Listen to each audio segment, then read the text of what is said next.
I get a text from my mom, and my mom's like, hey, this guy is on the Forbes list. Like, he is extremely wealthy, and he wants your phone number. And I'm sitting there thinking, like, this is really weird. I don't like this. So what are we doing? And my mom's like, okay, well, I had a sugar daddy. I was like, oh, tell me more.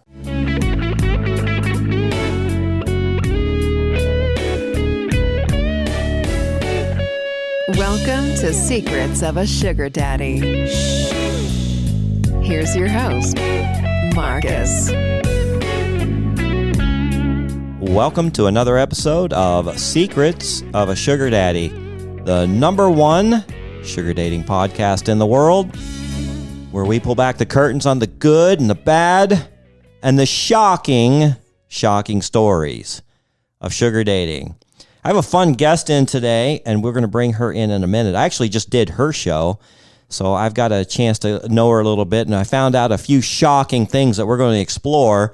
But before that, our applications are open for Sugarpalooza 7. They're starting to pour in, but you have time. Go to our website at secretsofasugardaddy.com, fill out the application if you're interested in coming. Just like all the other parties, it's 3 days, 2 nights of accommodations. We've got a fun mixer at Sugar Daddy Jay's house. He just bought a multi-million-dollar house here in Central Phoenix. It's brand new. You're going to love it. So we're going to move the mixer over there. You're going to really enjoy that. And it's just a great time to meet people from the lifestyle. And then Saturday is going to be so much fun. Oh, my God. We got the pre-party. We got the usual party bus, which people rave about, to and from the arena. And we've got 2 private suites for Bryan Adams and Pat Benatar. Now, these are classic artists. Every song, sing along. The whole audience will be singing along with them. It's almost a spiritual experience. It's so much fun. You're going to enjoy that. And then once the party bus drops us off after the concert, the after party, which there's a little hint for you about our next guest, but the after party is maybe the highlight of the entire night. And then on Sunday, we'll have a brunch. It's really calm and relaxed, and take people back to the airport so they can head back to wherever they came from.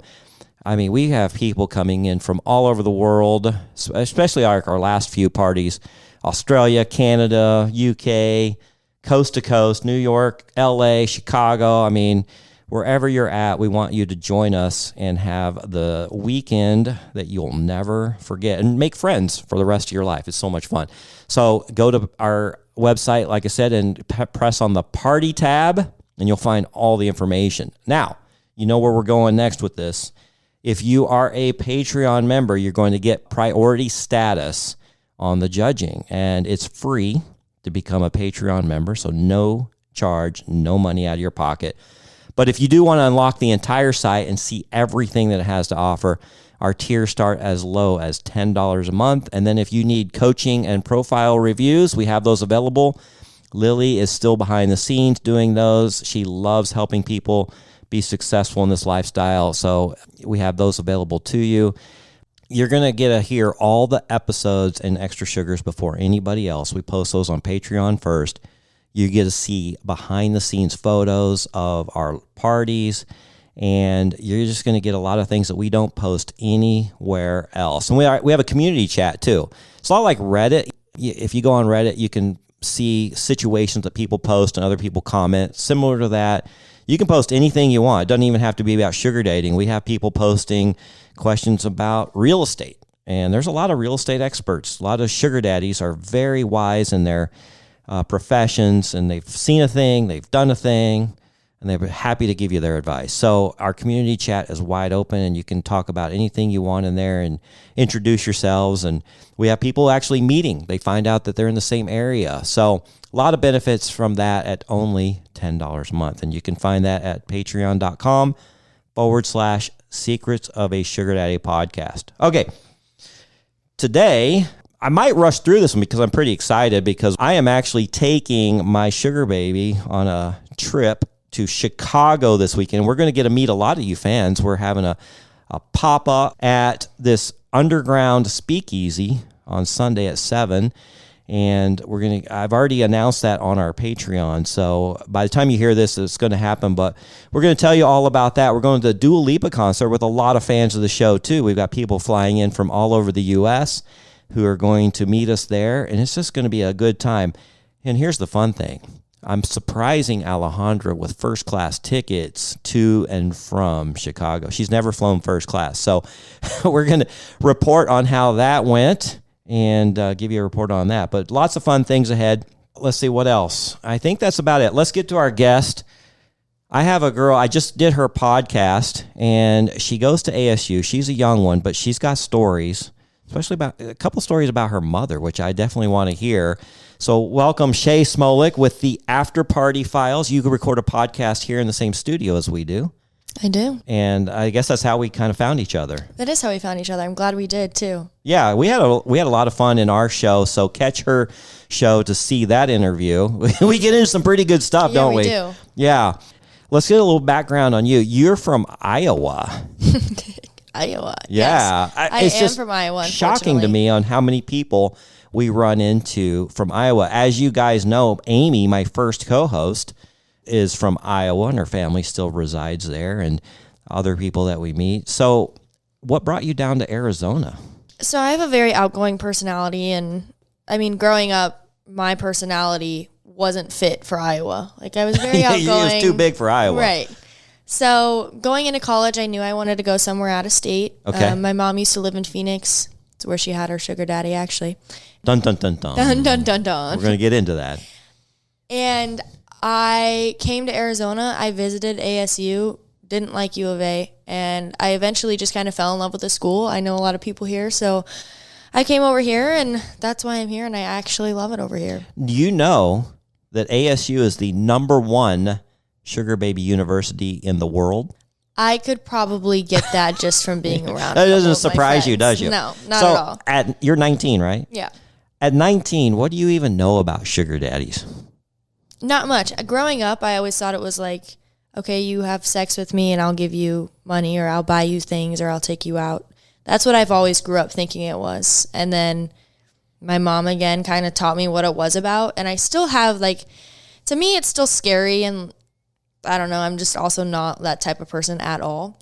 So I don't really know much about it. All I know is what I grew up thinking was wrong. Do your classmates or your friends at school, do they ever comment about sugar daddies? Yeah, they all say they want one. But They say they want one? Yes. Like my old roommate, she was like, oh, I want one so bad. It'd be so easy.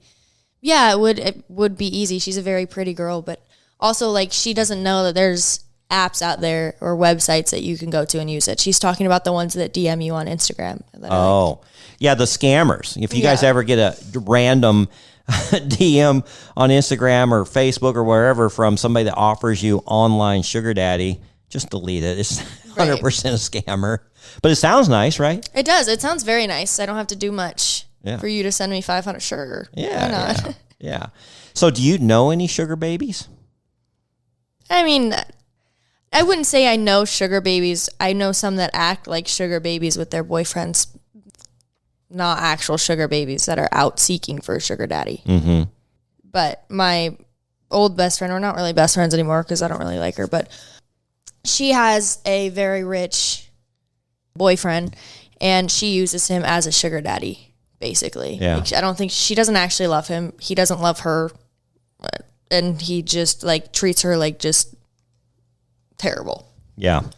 Well, we're going to get into a lot more on that. But first of all, I do want to find out a little bit about your podcast. So what inspired you to start a podcast at 19? Or did you start before that? I started it when I was 18. I just turned 19. Okay. But I've always wanted to do something with my voice because I've always loved talking.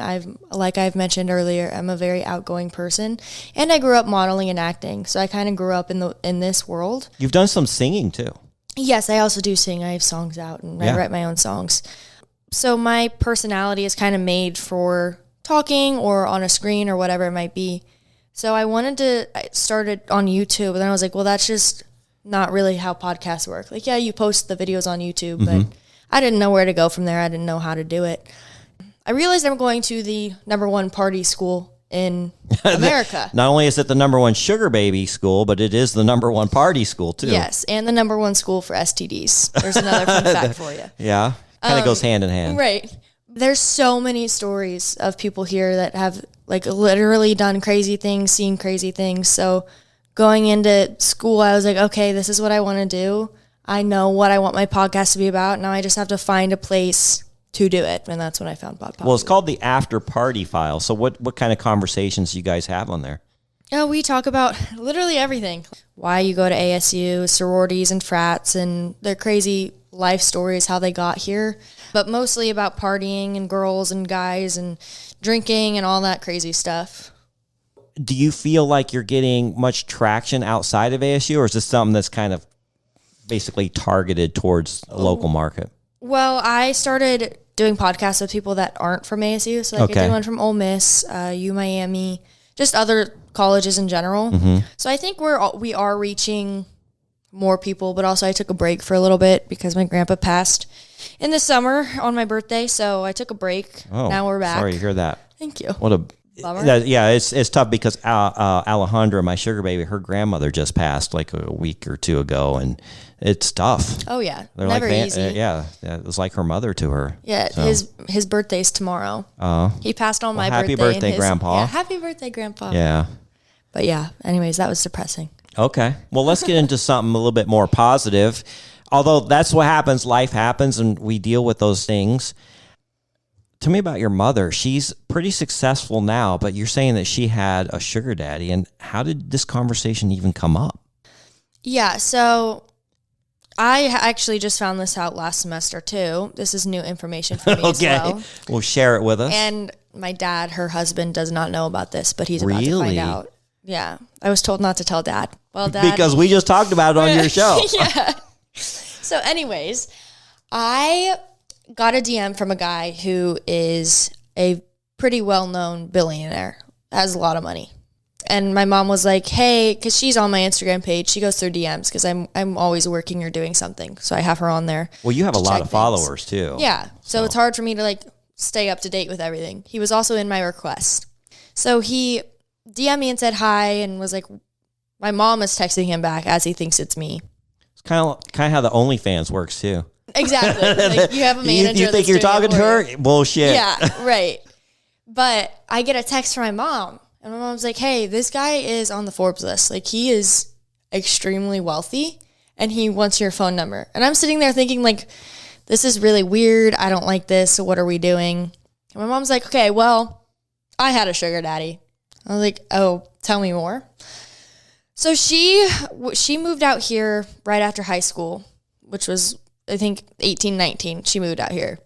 And she found a sugar. I don't know how. She never told me how she found this man. But he did everything for her. Mm-hmm. He got her boobs done. She's got nice big old boobs now. Yeah, that's very common. I've paid for 3 sets myself. Oh, yeah. She's paying for mine because I'm not paying for my own. Sugar daddy would be nice right about now. Except your boyfriend wouldn't have right. Yeah, no. But she started talking about it and how we have different personalities when it comes to men. She's very like, I don't care, like, whatever. I'm very shy when I'm with men, around men, like even with my boyfriend. Even though you're a talker? Even though I'm a talker. Yeah. Okay. Like men sometimes just scare me. I don't know why, but being in a relationship is also scary for me. I don't know why. My parents aren't like that at all, but she started convincing me and was like, hey, this is not something, like, you don't have to go out and have sex with him.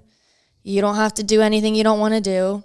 He also is a billionaire. So if he did something that was wrong, he's going down too. Mm-hmm. That's so, like, usually they aren't that dumb, right? There's some out there that are. Right, yeah. Exactly. So I eventually was like, okay, fine. I'll start texting him. So I did, and then he wanted to FaceTime me. So he FaceTimed me, and he's like, yeah, I'm going out to Aspen. Do you want to come? No, I did not want to go. My mom was like, hey, you should go. Like, he has a mansion in Aspen. He's going skiing. Just go. I came up with some lame excuse, like I have a photo shoot. I didn't. But I was so terrified that I just, like, that paralyzed me from going. And you knew who this guy was? Like, from his name? Or no? You just had to look him up? I know his brand very well. You know his brand? Yeah. Because Aspen is a kind of a billionaire playground. That's where Kimmy and a lot of people I know, they're billionaires hang out.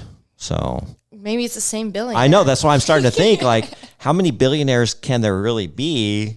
And what are the odds that maybe it's the same one? But it wouldn't be surprising if it was the same one, because he had 2 sugar babies over there when I went over there to his house. Yeah. Maybe it was Kimmy. I don't know. That would be crazy. I'll have to talk to you after the show then. Yeah. That's interesting. You're listening to Secrets of a Sugar Daddy. Now back to the show with your host, Marcus.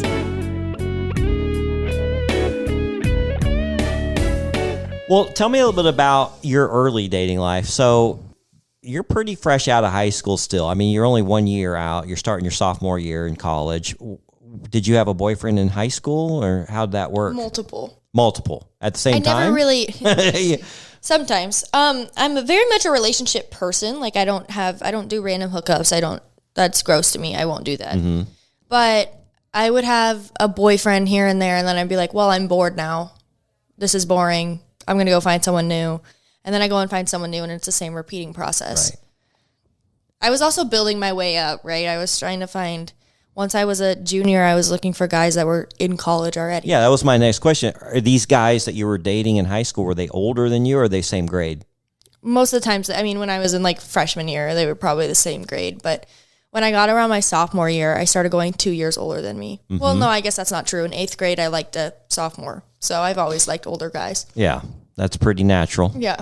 And that's the problem that I had and my friends had, as when we were freshmen and sophomores and even juniors, girls our age didn't want to go out with us. They wanted the older guys. The other reason for that is because my mom has always been like, when you go to college, don't look at the freshmen or the sophomores, because they're still experiencing it. They're still going through the motions of like having sex with every girl or going out and getting drunk every night. Like they're still getting through that phase, while juniors and seniors aren't. They've already experienced it. Yes, for the most part. Yeah, it's tough because I think science says that males hit their hormone peak at about 19. Yeah. So they're just raging. Right. And that's all they can think about is sex. And it's very tough because they haven't accomplished anything yet. Right. And they really haven't found their way. I can remember when I was 22, getting out of college, what kind of my mindset was. And then when I was 30, looking back at that mindset when I was 22, I wasn't even the same person. Exactly. Yeah. And I also think maturity levels vary from man to man, right? Depends how you grew up, who you're around, who you surround yourself with, and what you do. I like really mature men. I think most women do, although some do look for drama and stress and anxiety that men can bring. But also, as I mature, I'm now realizing like, okay, I'm in a healthy relationship. I do want to pick a fight and I want to crash out on you, but I know I can't because you are a healthy guy. I've been with some crazy ones in the past. So I don't know how to act with him because he's so nice to me. He's like, okay, no, we're going to figure this out. Why are you upset? This is your current boyfriend? Yeah. How much older is he than you? I'm 19, he's 21, so 2 years. Oh, so just a couple years. So pretty much the same age. Yeah. Yeah. How did you meet him? Oh, I've known him 4 years. Okay. 3, I don't know. But he took so long? He's had a girlfriend, and and he's the type where it's like, if I was 17 and he was 19, he would think that's weird. Mm. In Iowa, we have a boat at a lake, and we have a valet service to put our boat in the water. He drives the tractor to put the boat in the water. Okay. And we've known each other a while. My mom always knew this was going to happen. She literally, first time she saw him on the tractor, she's like, oh, Shae's going to like this boat boy. I still have the text to this day. And then he was finally single, so I shot my shot. You shot your shot? And then went to a rodeo with him because he's a cowboy. Went to a rodeo with him, and rest is history. Okay. And what does he do now? Is he in school or what? So he used to run track at SDSU, which is South Dakota State, not San Diego. And then he transferred over to Northwest Missouri State, and then he was running track there for a couple years, 2 years, and now he stopped doing that because, I mean, he has to run 100 miles a week, which I would probably quit too. That's a lot. But now he has his own business detailing cars, and he wants to be a vet So he's going for that. So you see some potential in this guy? Oh, yeah. He's a very hard worker. I mean, I would beg him to hang out while he's working. He works like every day of his life. I'm sure that's attractive for you. Very, yeah. I also am a very hardworking person, so if I meet someone who isn't as driven as I am or doesn't align with the same goals, then you're no longer attractive to me. And he aligns with all of my goals, and we want the same things in life for our kids, for everything, whether that happens or not. But right now, he looks like a great match. We've only been together like 3 months at this point, so I don't know. Okay. It's pretty new. Still fresh. Yeah. Now, I actually saw one of your songs on YouTube. I don't know when you recorded it, maybe 2 or 3 years ago. You had to have been, 16 or 17 when you recorded it? It was really good. I'm sure you've got multiple, but I should have written down the one I saw. It was good. I don't know which one you're talking about. Do you see yourself going anywhere with a singing career? Because the one I saw was very catchy and it sounded very polished. Songwriting is one. I'm a very good writer. It's my strength. But songwriting, definitely. Singing, I don't know. I have no desire to like actually practice singing. I'm more modeling and acting.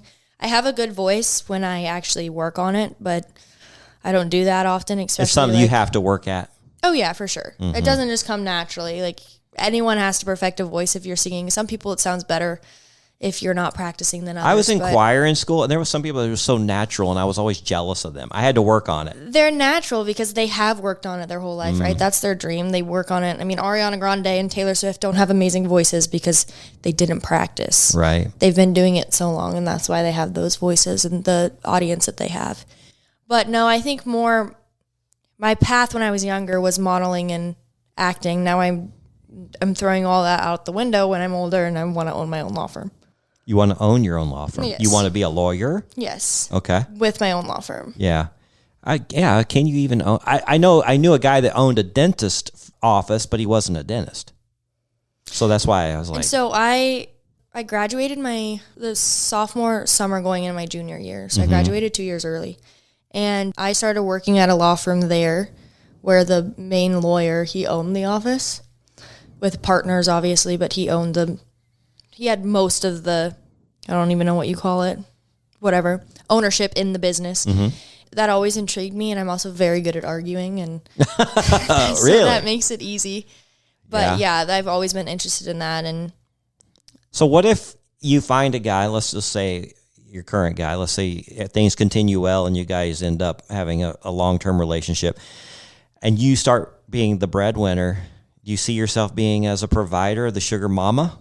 Or you still expect him to take on that traditional role? No, I think men are supposed to be providers and women are supposed to be nurturers. We're here for that.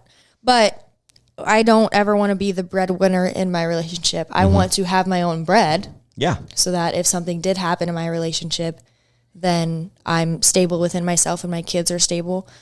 But also, I want to be rich. I want my husband to be richer. That's always been my philosophy. I feel like that's pretty normal for a girl to want. But most people want to be a stay-at-home mom and cook and clean. I don't cook or clean. Well, it's all over the board.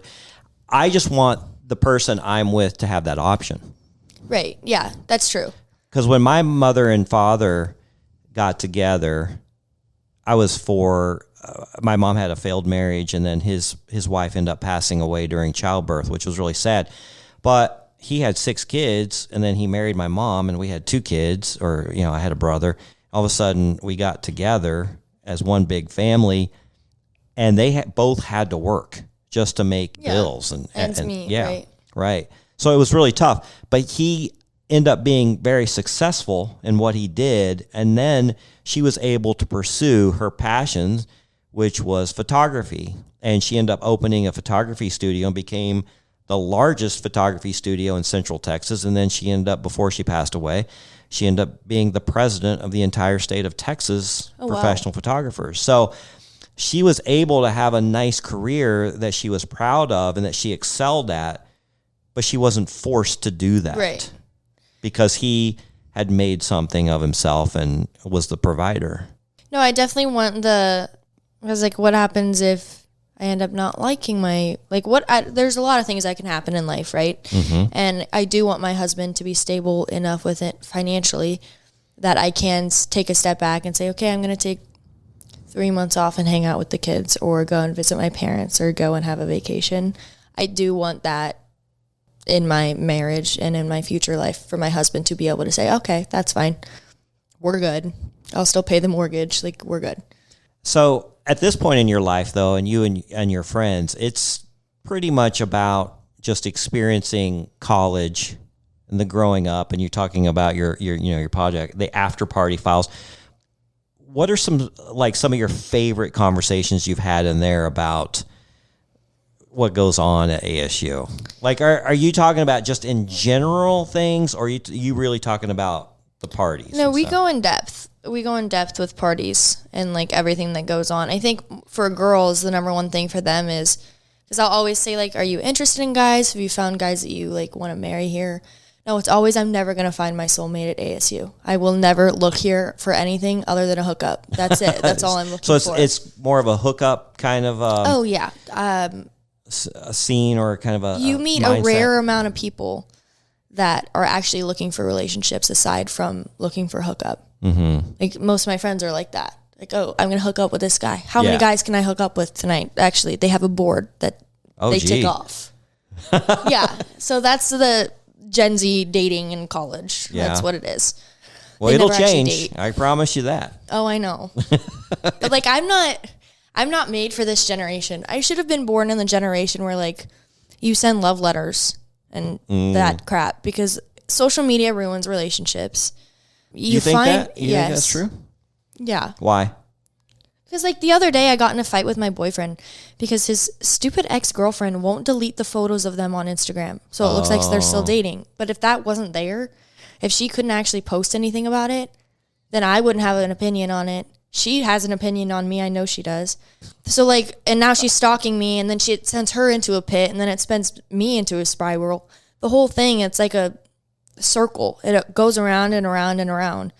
And we're so involved, my generation's so involved with our phones and TikTok and Instagram and Snapchat. Like, oh no, he left me undelivered for 20 minutes and he was active 1 minute ago. I'm going to go cry myself to sleep. Mm-hmm. Like, that sucks. Mm-hmm. And I'm the same, like, I'm guilty of that too, thinking the same way. But like, my mom has had to yell at me multiple times. Oh, why are you upset? Well, because he left me undelivered. What are you even talking about? Yeah, it was weird. So Alejandra she had a seeking profile. And it shows when you're active, right? Right. And I was on, I don't know, we were laying there. It was late at night. I'm looking and it says, oh, you're active on there? She was dead asleep, hadn't been on her phone in 30 minutes. And it showed she was active. So a lot of that's very deceiving. And so if I'm at a different house, maybe all of a sudden my mind starts going crazy. Like, why is she active? Is she looking for somebody else? Who's she messaging? Well, she's not even on her phone.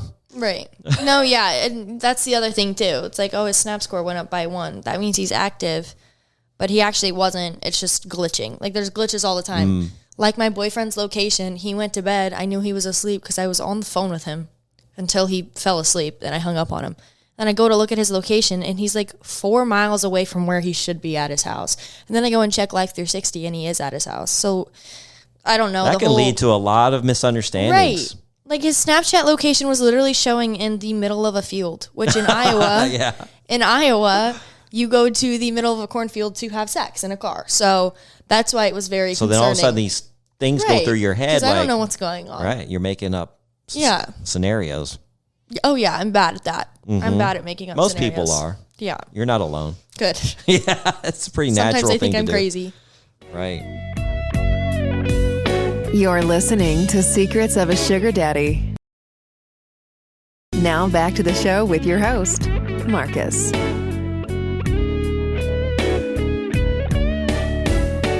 But you've never sugar dated. You actually just didn't know much about it, right?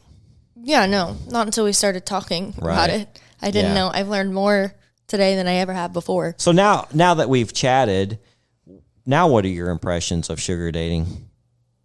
I think I have 2 impressions of it. You have to find the right sugar daddy, because I think some people are the way I was describing before. They want sex and then I'll give you money. Mm-hmm. But then there's guys like you who aren't like that, and I'm going to take you out and I'm going to show you a good time and doing all this stuff that I'm okay with and that I like.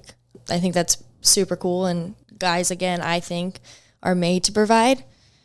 So now I don't have as much of a negative stigma as I did Yeah. 2 hours ago. Yeah, it's unfortunate that society is pretty accepting of most things. I mean, a lot of people are accepting of men and female sports, or trans people, Right. or, they're accepting of all these things, right? But then, oh my God forbid a man provide Provides for a for woman Yeah. and they have sex. We're sexual beings. God made us Right. that way, right? And we're designed physically to have sex. And so life revolves around that partially, and then it also revolves around growing and experiencing and learning about how to interact with Right. other people and how to be a good human. So if you can interact, or if you can mix those things, I mean, I still, even though I love experiencing things, if you take away the sexual part, then it's not very fulfilling. Well, But yeah. if it's only the sexual part, that's not very fulfilling either. Right. You have a good mix of both. Yeah. So I prefer, and as people know from listening to the show, I prefer a good balance. And I'll even state that in my initial message to people. Here's what I'm looking for. I'm somewhat of a sapiosexual too. Do you know what that word is? Nope. I had to learn that word Okay. because I didn't know either, right? I started dating and I had a hard time explaining what I liked, and then I found that word sapiosexual. It's just basically I am more turned on now by an intelligent conversation and having, great back and forth with somebody, and their mind, if they can speak to me in a way that really fuels my mind, that's very sexy to me. And that's sapiosexual, like being turned on by somebody's intelligence and conversational skills. No, that makes a lot of sense. I also like if you're smart, that's also attractive to me and turns me on too. Because when you're smart, you have business ideas and you're obviously more successful when you are Now, what about more this? intelligent. Have you ever been with a guy that's not handy? That just absolutely doesn't even know how to change a light bulb? That would be my father. So Oh, man. my toilet could break or something, and we hear Dad going to work, and me and Mom were like, all right, this is not going to end well. Like, he never does anything right. Really? Like, he's very handy because he's a surgeon, but he's not handy with house tools or anything. See, that floors me because he is super smart and he's a surgeon, but then when it comes to like handyman type stuff, no clue, right? No clue. I've met a guy, he's a dentist. I did some work for him, and there was some little thing, and the wife wanted us to come fix it. It was like a cabinet door was just put on upside down.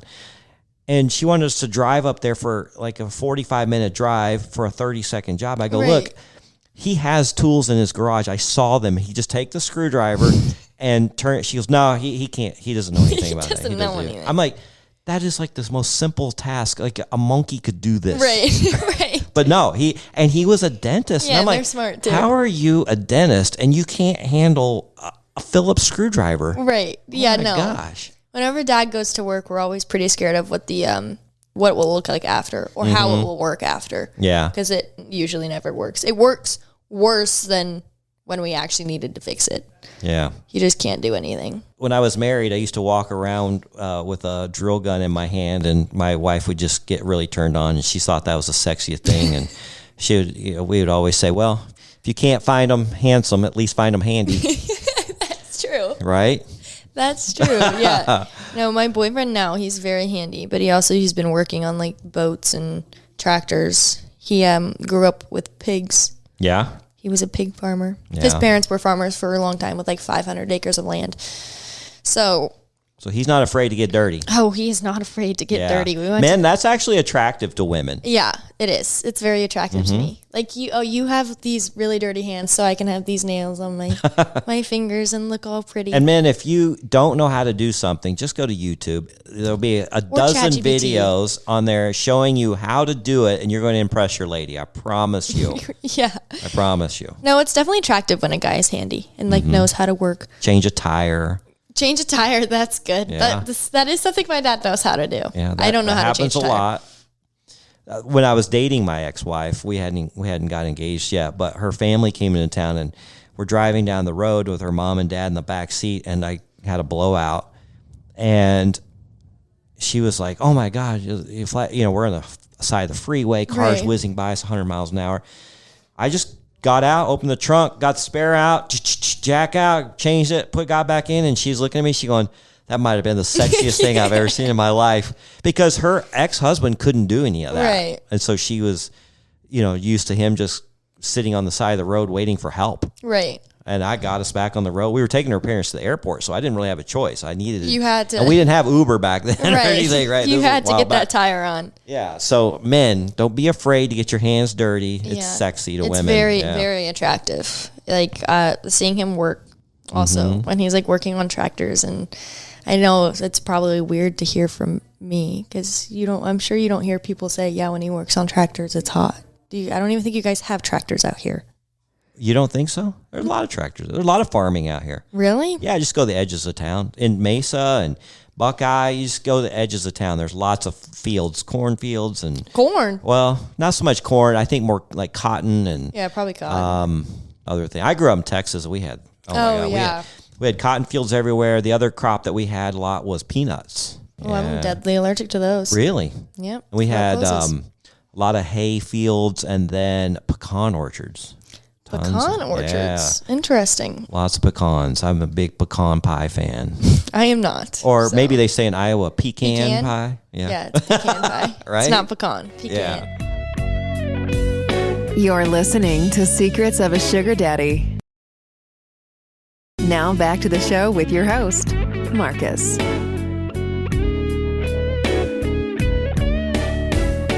So a little bit more about your podcast. How many episodes have you got under the books now? Are you still fairly new at it? Oh, yeah. Very new. Yeah. I don't know, probably 16 or 17.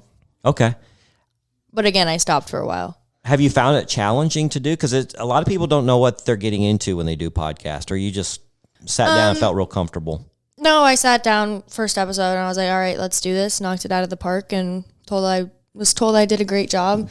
I also have photographic memory, so it's really easy for me to look. You have a photographic memory? I hate you. I want one so bad. That comes from my dad. He has really, really good memory. And I also grew up acting, so I would have to memorize scripts, so that kind of practices my brain. Are you good with languages? No. I don't know. I've never actually tried. No. See, people with photographic memories have a little bit of advantage when learning foreign languages. I bet. I wasn't very good at it, but I was in sign language for a while. That was fun. What about, do you play any instruments like piano or anything? Guitar? Yeah. That's pretty easy for me to learn and remember songs. And doing all that and like the chords, those are easy for me. Anything that I need to remember, it's very easy. Well, I took piano lessons when I was in junior high. I really liked it, but I just got interested in other things, so I couldn't continue. But somebody that I knew also was in piano, and they were so much better than everybody else. And it was because they had a photographic memory, and I was so jealous of them. I was like, why do they have it? I don't have it. Yeah. So, I don't know why some people have it and some don't. Yeah. I know it's very common in doctors, but yes, it's definitely a gift, especially in the acting world. When I have a 14-page script with multiple monologues, I can just rely on my brain.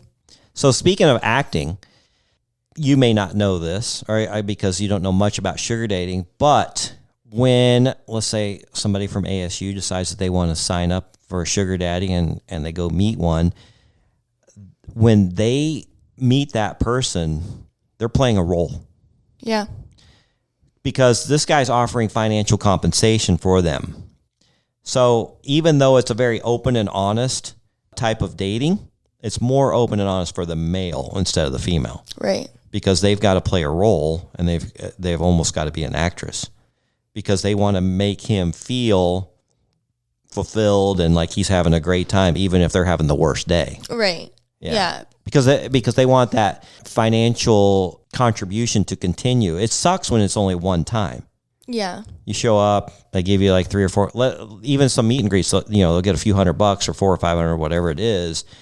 But it sucks to keep having to do it over and over and over. Most girls want a consistent sugar daddy, like one that's going to be with them and help them out for years or months. Well, I mean, that sounds like the same thing as dating. You don't want to go through 100 different boyfriends just to find the right one, right? You want to find the right one at the start. Oh, this guy looks interesting. He seems nice. Let's go look. And then if he's not, I'm sure that's disappointing to a lot of people. Now, you said girls at your age or you seem to feel like it's more of a hookup type of a culture. For the ones that are wanting a relationship, do you think they put a lot of pressure on one when they meet somebody? Like they'll meet a handsome guy, looks like he has potential. Do you feel like they're putting pressure on that guy for a relationship, or they just want to have fun? You mean for the girls for the most part want a relationship? Mm-hmm. What are you seeing out there? I would say there's a little bit of pressure involved, right? Because also like men here go out and cheat, and if you don't give them sex right away, they're going to go and find it somewhere else. So when you actually are looking for a relationship out here, you are kind of eagle-eyeing your man at all times. Like, okay, what is he doing? Where is he at? Why is your location not on? So there is a lot of pressure for the guys, because also guys here don't have the best reputation. A lot of them are known as cheaters. A lot of the frats are known as cheaters. So is that who you hang out with mostly? The frats? The sorority and the frat people? So I'm not in a sorority. I like one sorority because my old roommate, who I'm best friends with, was in it, in one.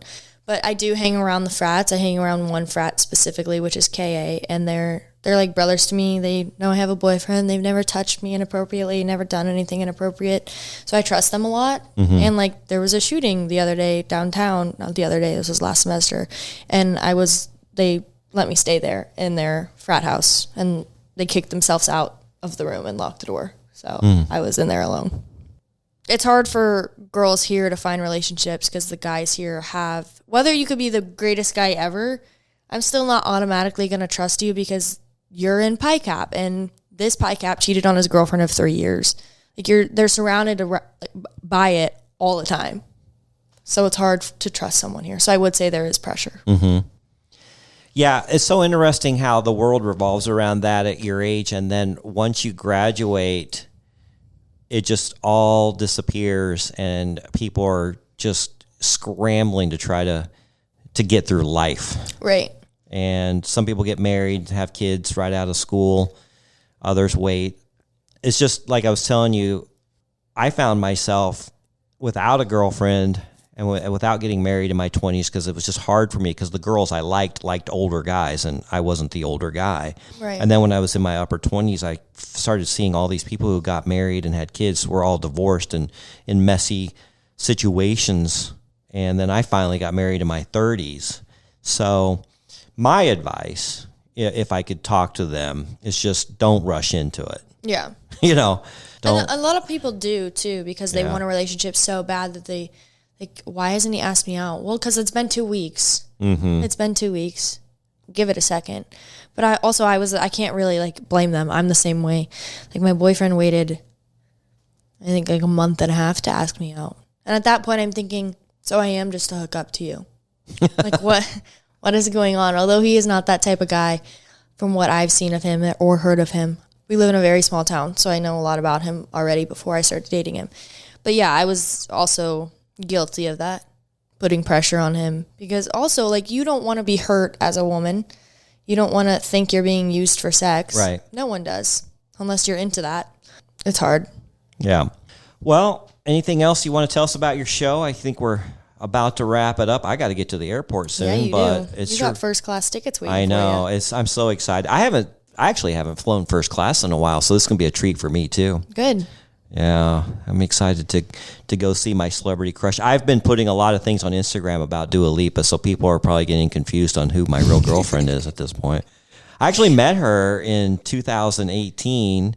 It was funny because, just talk about her a little bit, she was such a baby, and she came here to Phoenix and played at the Crescent Ballroom. I don't know if you know where that is. I don't even know where that is. It's a very small club in central Phoenix, just a little dive club. It has a back room, and about 400 or 500 people were there for the show. She was brand new on the scene. She hadn't even released her first album yet. I didn't have a ticket. I just walked up to the door, and I said, hey, I'd like to go. And they go, yeah. I said, I don't have a ticket. And they said, it's $20. Gave them $20, went back. And I just remember looking at this girl. She only had 3 members of the band, and then she just had a sign that said Dua Lipa, and then she got up there and sang. And I went home that day, and I said, I just witnessed the next global superstar. And she was. In 2017. Oh, wow. And then later that, in 2017, she released her first album, and it was fantastic. whole different vibe than what's released now. It's Right. it's a little bit more raw and emotional because she writes her own songs too. Now she has people writing Right. them. But in the beginning, she wrote a lot of her own songs about relationships and breakups and this and that. So it was a little different. But then she started touring, and tickets were only $25 to go Oh my to her gosh. show. And I knew that was way too cheap. Yeah. So I started buying them up. Me being entrepreneurial, I bought as many as I could, and then I was reselling them for $150 to $200. Well, there but you go. because by the time her show came around, she had just blown up, and Right. people and their demand for those tickets were so high, and the venues were so small because her second show here was at the Van Buren, Oh, wow. which is only holds about 1,500 people. Not very many Right? people, no. Yeah, so I was able to sell those tickets really high and make a lot of money on Dua Lipa. And now she's selling out arenas, and she's doing Right. like 4 shows in New York, 4 shows in LA, and she's it's good. a lot of fun. Yeah. Amazing voice, too. Yeah. Also has the performance value. But she's worked really hard. Yeah. And she put in the time and effort and did the small gigs and worked through it. She's not an overnight success by any Right. means. So it's really fun to see her blossom. So also in 2018, I bought a backstage ticket for Denver to meet her. So there was like 30 of us, and we got to talk to her, ask her questions, and then we got Right. one-on-one photos. How much do you think that ticket cost? Just take a guess. A backstage pass? Yeah, to meet Dua 300. Lipa, $119. Yeah, that's how that She like needs that's a new marketing financial this team. this was in the beginning. Oh, before she was okay. huge, right? Yeah, so I was very fortunate to get my picture made with her and talk to her. And here's the question I asked her. So we all got an opportunity to ask her questions. So I always saw her in these really cute outfits, but I never saw her in the same outfit twice.